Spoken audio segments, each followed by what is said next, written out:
Hi friends, ఈ వీడియోలో మీరు చూస్తున్న యాంప్లిఫైయర్ వచ్చేసి మనకి అహుజా కంపెనీకి సంబంధించిన BTZ 10,000 ఓకేనా.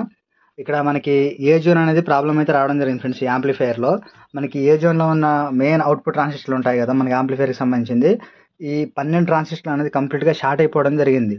దానివల్ల మనకి జోన్ ఏ అనేది ఓవర్లోడ్ లైటింగ్ అనేది గ్లో అయ్యి ఏ జోన్ అనేది సాంగ్ అనేది అంటే మ్యూజిక్ అయితే ప్లే అవ్వలేదు. ఓకేనా, నేను కంప్లీట్గా ఇవన్నీ చేంజ్ చేయడం జరిగింది. ఇక్కడ మీరు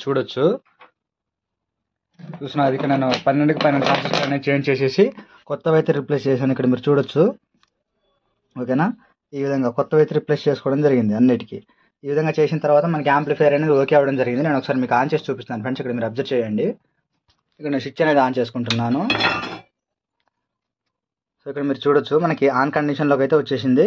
ఇక్కడ మనకి ఓవర్లోడ్ లేదు. రెండు జోన్ ఏ జోన్ బి ఆన్లో అయితే ఉండడం జరిగింది. నేను ఒకసారి మీకు ఇన్పుట్ అనేది కనెక్ట్ చేసేసి గ్రిడ్ అనేది చెక్ చేసి చూపిస్తాను ఫ్రెండ్స్. ఇక్కడ మీరు చూడొచ్చు నేను ఇక్కడ జాక్ ఇన్పుట్ అయితే ఇవ్వడం జరిగింది. ఇక్కడ నేను వాల్యూమ్స్ అనేది ఇంక్రీజ్ చేసుకుంటున్నాను ఓకేనా.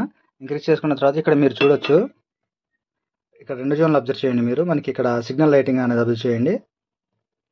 ఓకే, మనకి రెండు జోన్ అనేది పర్ఫెక్ట్గా వర్కింగ్ కండిషన్లోకి అయితే రావడం జరిగింది. ఓకే, ఇది ఫ్రెండ్స్ ఈరోజు వీడియో.